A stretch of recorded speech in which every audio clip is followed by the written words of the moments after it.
मेरे प्रिय बच्चों, आप सभी लोगों का हमारे इस प्यारा सा चैनल मनोज केमिस्ट्री वाला में बहुत बहुत स्वागत है।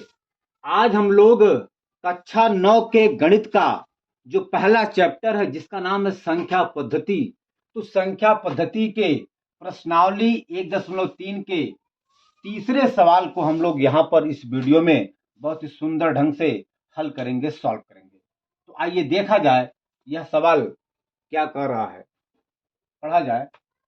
निम्नलिखित को P बटा Q के रूप में व्यक्त कीजिए जहां P और Q पूर्णांक है तथा Q शून्य के बराबर नहीं है। यहाँ पे ये तीसरे सवाल में 3 सवाल दिया गया है। कह रहा है कि इन सभी सवालों को या इन सबको P बटा Q के रूप में व्यक्त कीजिए जहां पर P और Q पूर्णांक है तथा Q शून्य के बराबर नहीं है। आइए देखा जाए। अब हम लोग यहां पर सबसे पहले 0.6 बार को हम लोग यहां पर P बटा Q के रूप में व्यक्त करेंगे। आइए देखा जाए। तो ऐसे सवालों को P बटा Q के रूप में व्यक्त करने के लिए हम लोग इस सवाल को x के बराबर या y के बराबर, मतलब हम लोग किसी चर के बराबर इन सवालों को सबसे पहले मानते हैं। तो आइए देखा जाए। मानेंगे, मान लिया, यहां लिखेंगे सबसे पहले हल। मान लिया x बराबर 0.6 बार। अच्छा, अब यहां पे बार है। मैंने आपको बताया था कि बार का मतलब क्या होता है। देखिए, जिस संख्या के ऊपर बार लगा होता है वह संख्या बार बार रिपीट करती है। जिस संख्या के ऊपर बार लगा होता है उसका मतलब ये होता है कि वह संख्या बार बार आ रही है। तो हम लोग जो है यहां पर देख सकते हैं कि जो बार है वह 6 के ऊपर लगा है। इसका मतलब यह हुआ कि जो 6 संख्या है वो बार बार रिपीट कर रही है। अर्थात हम लोग इसको ऐसे लिख सकते हैं, कैसे? 0.666 ये अनंत तक आता रहेगा। ये आपका x के बराबर है। ओके, ऐसे सवालों को, ठीक है, P बटा Q के रूप में व्यक्त करने के लिए हम लोग इस दिए हुए सवाल को किसी भी चर संख्या, चाहे x, चाहे y, चाहे z, चाहे m, चाहे n, कुछ भी के बराबर हम लोग यहाँ पे मान सकते हैं। तो हमने यहाँ पे सबसे पहले ये माना है कि मान लिया x बराबर 0.6 बार। अब रही बात, यहां पर जो बार लगा है वह 6 के ऊपर लगा है। तो जब 6 के ऊपर लगा है तो 6 संख्या जो है वो बार बार रिपीट कर रही है। हम लोग इसको इस रूप में लिख सकते हैं। ओके, अच्छा, ये आपका हो गया समीकरण नंबर 1। हम मान लेते हैं, हम यहाँ पे मान लेते हैं कि आपका ये इक्वेशन नंबर फर्स्ट है। ठीक है, अब हम लोग जो है समीकरण नंबर 1 के दोनों पक्षों में 10 से मल्टीप्लाई करेंगे। क्यों भैया? क्योंकि देखिए एक नियम है। क्या नियम है? अगर एक अंक वाली संख्या के ऊपर बार लगा है तो वहां पर हम लोग उस संख्या में 10 से मल्टीप्लाई करते हैं। जैसे ये आप देख सकते हैं, यहां पर केवल 6 के ऊपर बार लगा है और 6 में केवल इकाई है।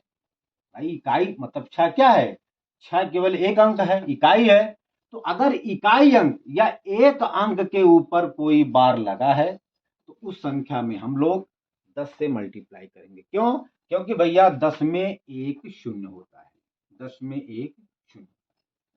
अगर यही बार 2 अंकों वाली संख्या के ऊपर लगा होता है, अगर यही बार 2 अंकों वाली संख्या के ऊपर लगा है तो हम लोग उस संख्या में 100 से मल्टीप्लाई करेंगे।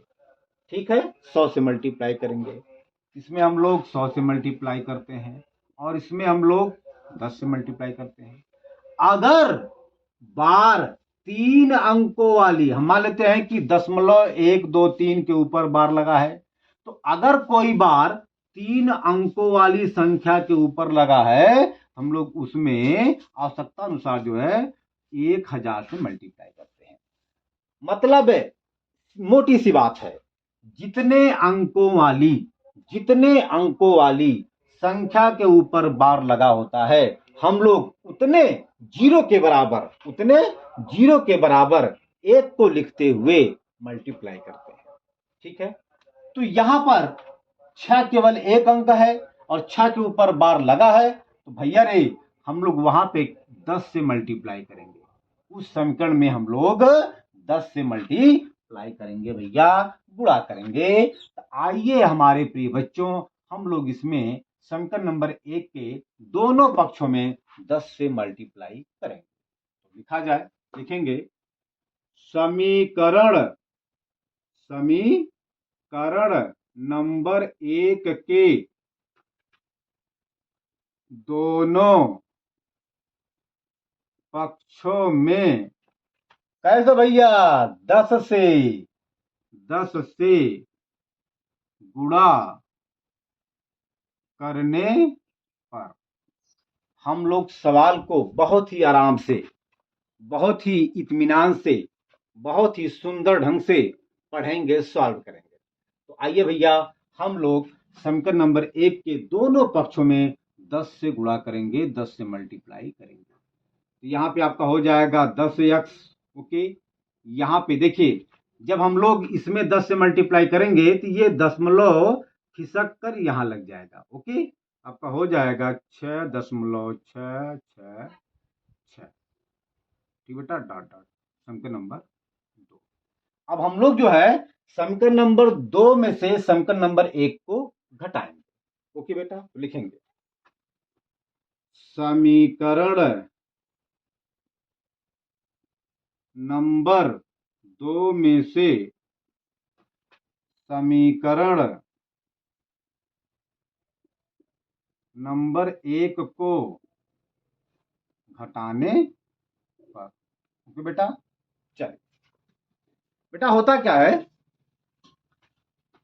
बाएं पक्ष में से बाएं पक्ष को घटाएंगे, दाएं पक्ष में से दाएं पक्ष को घटाएंगे। ओके बेटा जी, यही नियम होता है। हो जाएगा 10x माइनस x, कोई दिक्कत, बाएं पक्ष में से बाएं पक्ष को घटाते हैं, दाएं पक्ष में से दाएं पक्ष को घटाते हैं। हो जाएगा 6.666 डॉट डॉट, फिर माइनस आपका यहां पे कर देंगे 0.666। ठीक है ना बेटा, आप लिख सकते हैं और भी मतलब हमने आपसे कहा ये 6 जो संख्या ये बार बार आता रहेगा। ठीक है भैया जी, चलिए तो 10x में से एक x निकल जाए तो आपका हो जाएगा भैया, आप इसको ऐसे लिख सकते हैं जैसे -0.666 ऐसे। ठीक है ना, तो इसको हम लोग यहाँ पे देख सकते हैं, देखिए ऐसे 10 मतलब 6.666 और लिख लीजिए। ठीक, -0.6666। जब हम लोग 10x में से x को घटाएंगे तो आ जाएगा हमार बेटवा 9x आ जाएगा बाबू भैया। ओके, और यहां पे आपका 6 में से 6 जाए 0, 6 में से 6 जाए 0, 6 में से 6 जाए 0, 6 में से 6 जाए 0.6 आ जाएगा। यानी कि प्रिय बच्चों आपका आ जाएगा 9x बराबर 6। इस शून्य से कोई मतलब तो है नहीं, क्योंकि यहाँ पे क्या लगा है भैया, यहाँ पे लगा है दशमलव। अब आपका हो गया 9x बराबर 6, तो x बराबर क्या हो जाएगा भैया, ये 9 यहाँ पे क्या है गुणे में, और जब 9 बराबर के दाएं तरफ जाएगा तो यह 9 गुणे से बटे में हो जाएगा भैया, हो जाएगा 6/9। भैया ये देखिए ये 6/9 आ गया। हमने माना था कि x बराबर 6.0 बार, हम लोग यहाँ पे सॉरी हमने यहाँ पे माना था कि x बराबर 0.6 बार, हम लोग यहाँ पे x के स्थान पे लिख सकते हैं क्या 0.6 बार। ये आपका आ गया 6/9। यही हमें 0.6 बार को P बटा Q के रूप में लिखना था। ये आपका P के रूप में है, ये आपका Q के रूप में है। और ये 6 9 क्या है भैया, 6 और 9 दोनों क्या है, दोनों पूर्णांक हैं। और ये Q अर्थात 9 शून्य नहीं है। ये आपका सिद्ध हो गया, बदल गया कहने का मतलब। अच्छा, हम लोग चाहें इसको काट सकते हैं, क्यों भैया, क्योंकि 6 और 9 3 से कट जाएगा, 3 से 9 भी कट जाएगा और 3 से 6 भी कट जाएगा। भैया काट दीजिए ना, क्या दिक्कत है, काटिए।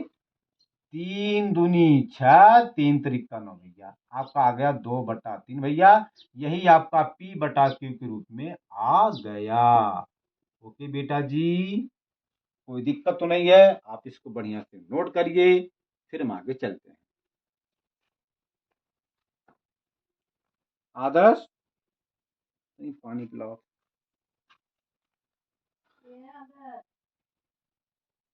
चलिए भैया, अब जो है इसमें दूसरा सवाल आपका है क्या, 0.47 बार। अब हमें जो है इस संख्या को P बटा Q के रूप में व्यक्त करना है, लिखना है। चलिए इसको मिटा दें भैया। चलिए, बहुत ही आसान है, बहुत ही हलवा सवाल है ना। केवल मेरे प्रिय बच्चों आपको प्रयास करना है। जब तक आप प्रयास नहीं करेंगे तब तक कोई भी सवाल सॉल्व नहीं हो पाएगा। चलिए, अब हम लोग इसको मानेंगे x के बराबर, तो मान लेते हैं भैया, माना x बराबर 0.47 बार।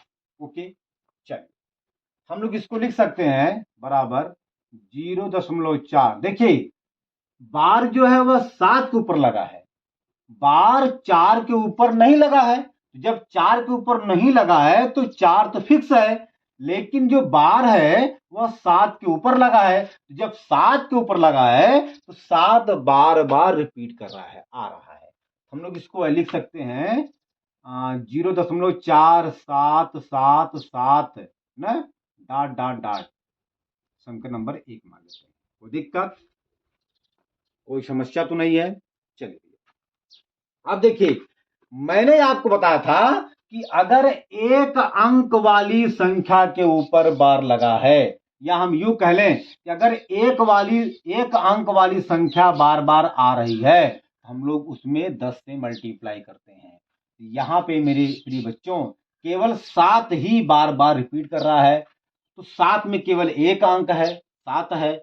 अब हम लोग इस समीकरण नंबर 1 के दोनों पक्षों में हम लोग केवल 10 से मल्टीप्लाई करेंगे भैया, गुणा करेंगे। आइए हम लोग समीकरण नंबर 1 के दोनों पक्षों में 10 से मल्टीप्लाई करते हैं। तो लिखेंगे समीकरण नंबर 1 के दोनों पक्षों में 10 से गुणा करने पर। चलिए भैया, आपका हो जाएगा 10x, को दिक्कत। देखिए भैया, जब इसमें हम लोग 10 से मल्टीप्लाई करेंगे तो ये दशमलव यहां पे 4 के बाद आकर के लग जाएगा। ओके, चलिए आपका हो जाएगा 4.777 समीकरण नंबर 2 हमारे बेटवा। फिर वही बात, अब हम लोग समीकरण नंबर 2 में से समीकरण नंबर 1 को घटाएंगे, तो लिखेंगे समीकरण नंबर 2 में से समीकरण नंबर 1 को घटाने पर। भैया वही बात, बाएं पक्ष में से बाएं पक्ष को घटाएंगे और दाएं पक्ष में से दाएं पक्ष को घटाएंगे। आपका हो जाएगा 10x माइनस x, ये आपका हो जाएगा 4.777 बार बार कि माइनस आपका हो जाएगा 0.4777। इसको हम लोग ऐसे भी लिख सकते हैं, कैसे भैया, देखिए ये आप देखिए ऐसे 4.77 डॉट डॉट, दशमलव आपका हो जाएगा 477 डॉट डॉट। ओके भैया, ठीक है ना। और 10 यक्स में से एक यक्स निकल जाए तो आपका हो जाएगा 9 यक्स भैया। ये आपका 9 यक्स बराबर आ जाएगा 7 में से 7 जाए 0 भैया, कौनो दिक्कत तो ना बा। चला ठीक, 7 में से 7 जाए 0, 7 में से 4 जाए 3 दशमलव, फिर आपका ये 4 उतर, देखिए हम लोग यहां पर 0 लिख सकते हैं, तो 4 में से 0 जाए 4, यानी कि आपका आ गया मेरे प्रिय बच्चों 9 यक्स बराबर आपका आ गया 4.3। बहुत सिंपल है, बहुत सिंपल सवाल है, इसमें कोई दिक्कत नहीं है, प्रोसेस वही है। हम लोग सबसे पहले यक्स को दिए हुए संख्या को यक्स के बराबर मानेंगे। इसके बाद हमने आपसे बताया कि अगर एक अंक वाली संख्या के ऊपर बार लगा है, हम लोग दोनों पक्षों में 10 से मल्टीप्लाई करेंगे। इसके बाद हम लोग समीकरण नंबर 2 में से समीकरण नंबर 1 को घटाते हैं, जैसा कि हमने यहाँ पे किया है। तो आपका यहाँ पे आ गया 9 यक्स बराबर 4.3। तो भैया यक्स बराबर क्या हो जाएगा, यहां पर 9 गुणे में है, जब ये 9 बराबर के दाएं तरफ जाएगा तो गुणे से बटे में हो जाएगा भैया, तो हो जाएगा 4.3/9। और देखिए हमने यक्स बराबर क्या माना था, हमने यहाँ पे यक्स बराबर माना था 0.47 बार, अर्थात 0.47 बार, 0.47 बार, ये आपका आ गया 4.3/9, यानी कि यह P/Q के रूप में आ गया। अब देखिए चूंकि यहाँ पे दशमलव है, हम लोग दशमलव को हटाने के लिए 10 से ऊपर मल्टीप्लाई करेंगे और 10 से नीचे मल्टीप्लाई करेंगे, ये आपका आ जाएगा 43/90। ठीक है ना। अगर एक अंक के बाद दशमलव लगा है, अगर एक अंक के बाद दशमलव लगा है तो उस दशमलव को हटाने के लिए हम लोग ऊपर और नीचे अर्थात अंश और हर में 10 से मल्टीप्लाई करते हैं।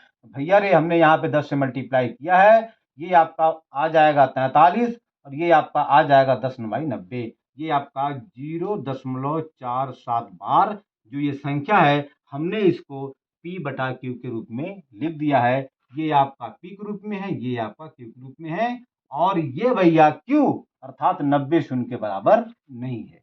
आपका ये आ गया, आप इसको नोट करिए। चलो भैया जी आ गया हमारे बेटवा। अरे बार शेरों वाह, बार बहादुरों। चलो हो गया बेटा जी, कोई दिक्कत तो नहीं है किसी को। चलो भैया हो गया, मिटा दें। चलिए अब आपका तीसरा सवाल इसमें है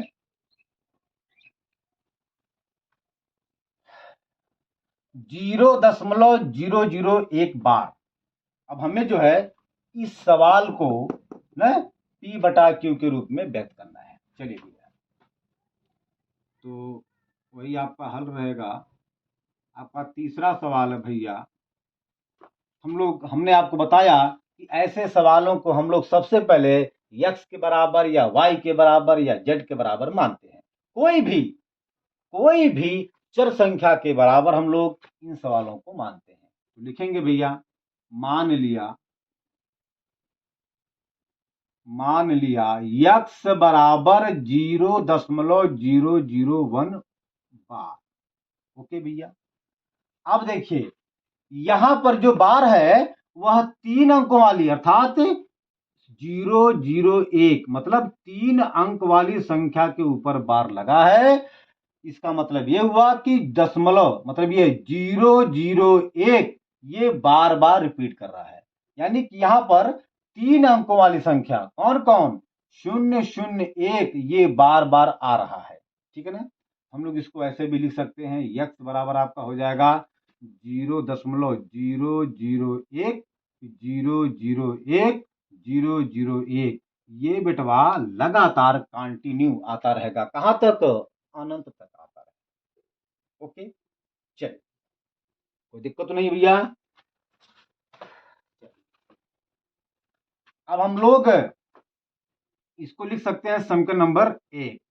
अब देखिए अब हम लोग जो है समीकरण नंबर 1 के दोनों पक्षों में 1000 से मल्टीप्लाई करेंगे भैया। क्यों? क्योंकि मैंने आपको बताया कि अगर बार 3 अंकों वाली संख्या के ऊपर लगा है उसमें हम लोग 1000 से मल्टीप्लाई करते हैं।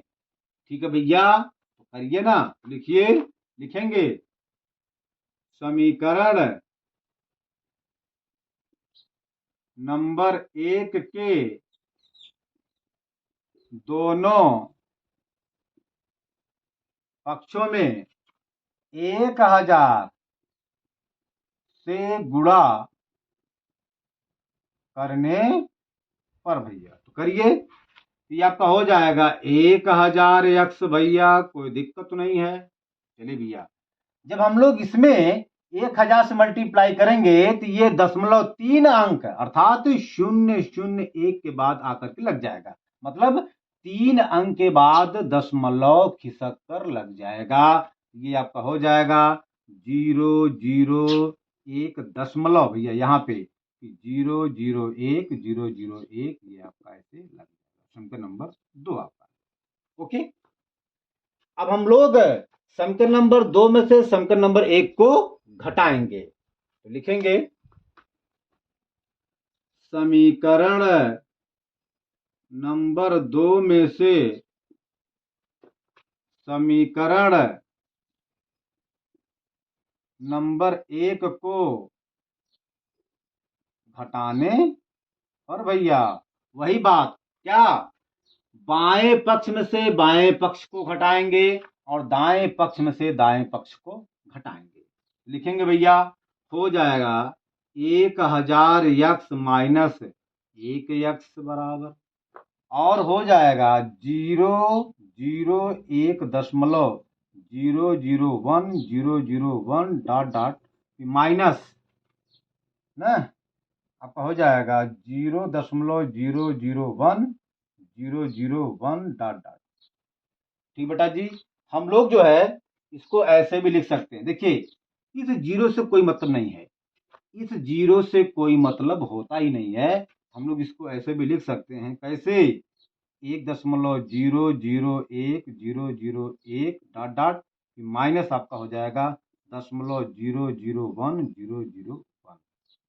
ठीक बेटा, चलिए, तो यहां पर देखिए 1000 यक्स में से जब एक यक्स निकल जाएगा तो आपका बचेगा 999 यक्स, अर्थात 999 यक्स बराबर आपका आ जाएगा। देखिए भैया, एक में से एक जाए शून्य, शून्य में से शून्य जाए शून्य, शून्य में से शून्य जाए शून्य, एक में से एक जाए शून्य अर्थात जीरो भैया।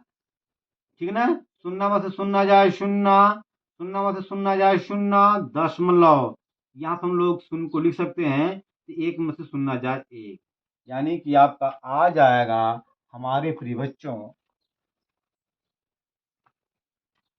999 यक्स बराबर 1। देखिए, अब इस जीरो से कोई मतलब नहीं है, तो भैया यक्स बराबर आपका आ जाएगा 1/, ये 999 यहाँ पे क्या है, गुणे में है। जब यहाँ पे जाएगा, जब ये बराबर के दाएं तरफ जाएगा तो गुणे से बटे में हो जाएगा भैया 999।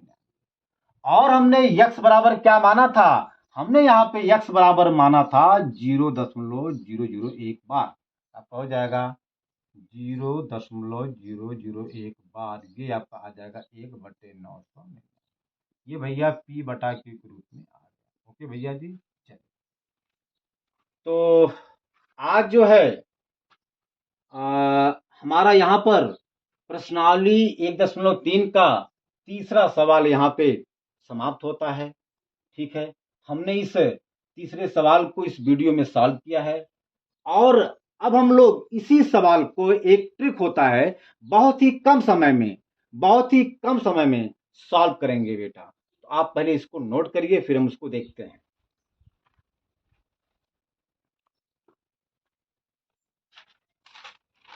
हो गया भैया जी, हो गया, हो गया।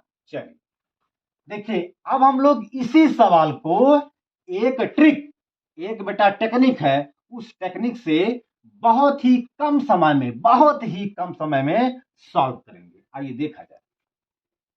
चले भैया, जैसे आपका सवाल पहला है 0.6 बार। इसमें क्या होता है भैया, इसमें यह होता है कि हम लोग जो है 0.6 बार को लिख लेंगे, फिर बटे करेंगे।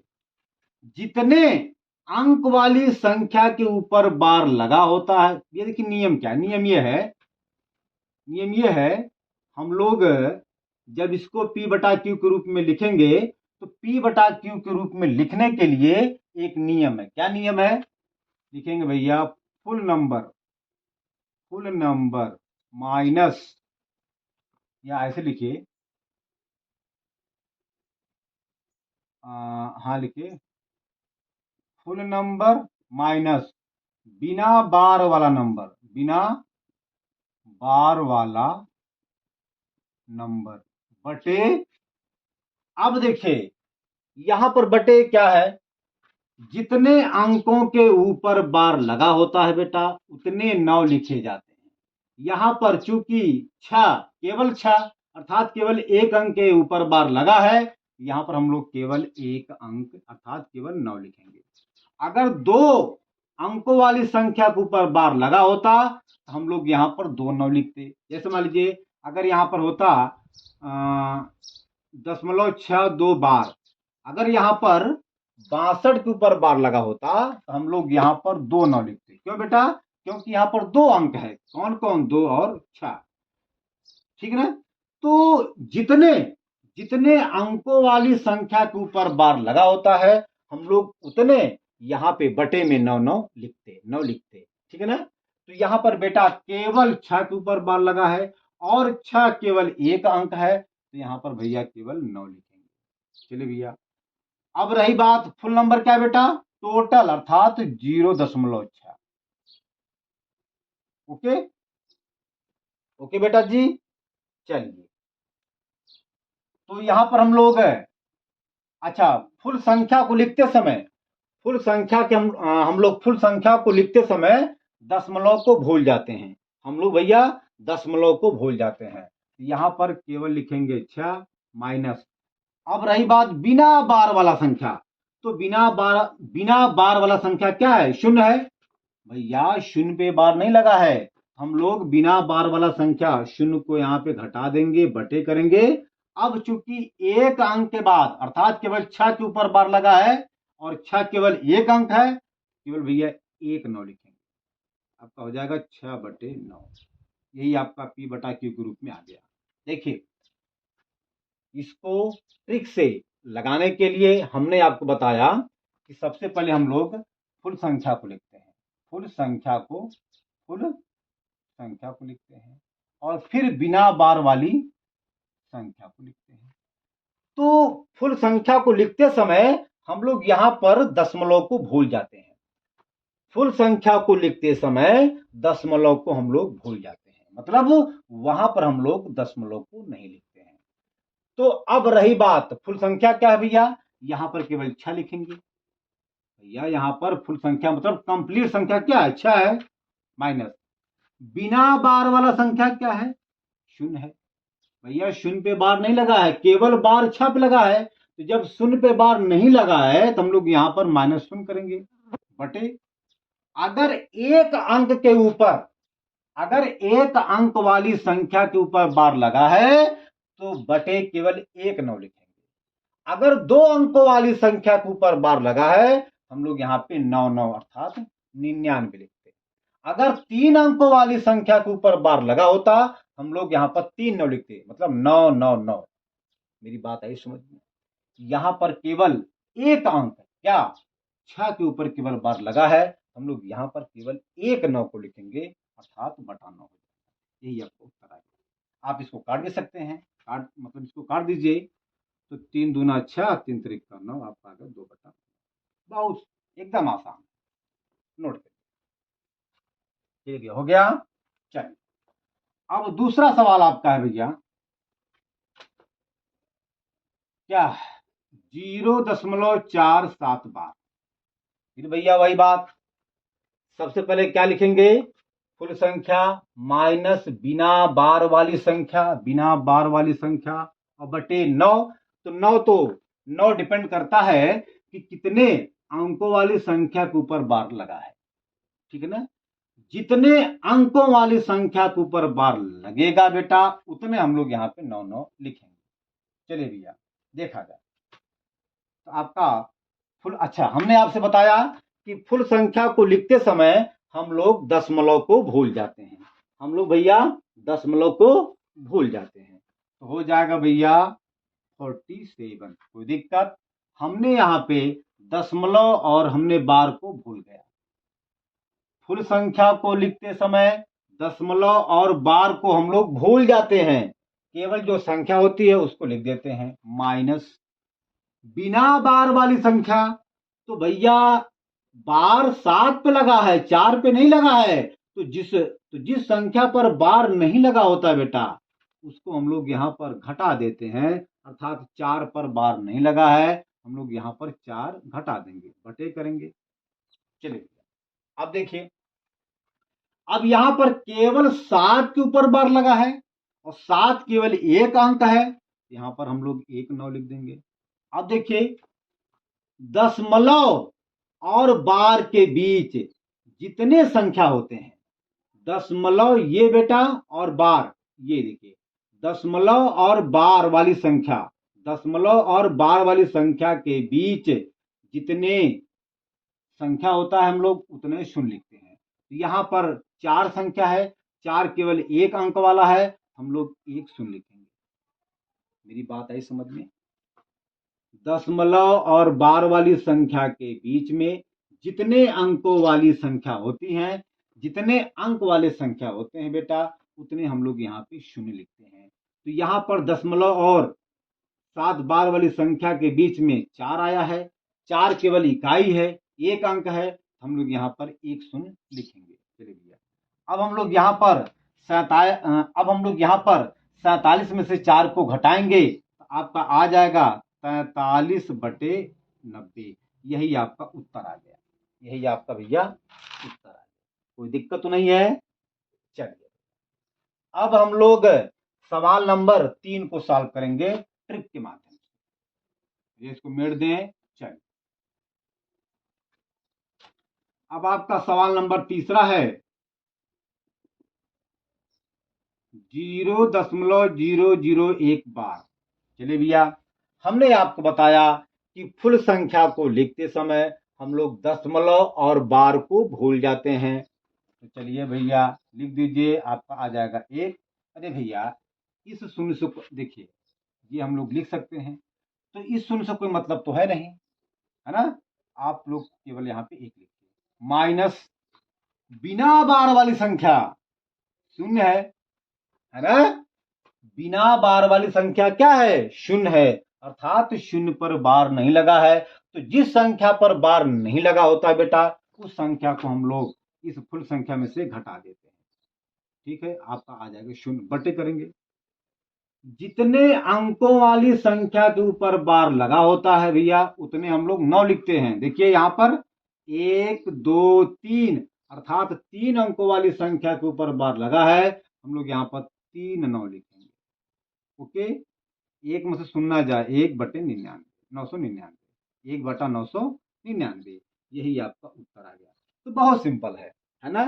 तो आपकी मर्जी, चाहे आप ट्रिक से सॉल्व करो चाहे आप वैसे सॉल्व करो। हालांकि कक्षा 9 में आपको ट्रिक से सवाल को सॉल्व नहीं करना है, आपको जो मैंने इसके पहले आपको बताया है नियम, उस नियम से आपको सॉल्व करना है। तो ठीक है, आज हम अपने वीडियो का यहीं पे अंत करते हैं। अब हम अगले वीडियो में इसके बाद वाले सवाल को सॉल्व करेंगे।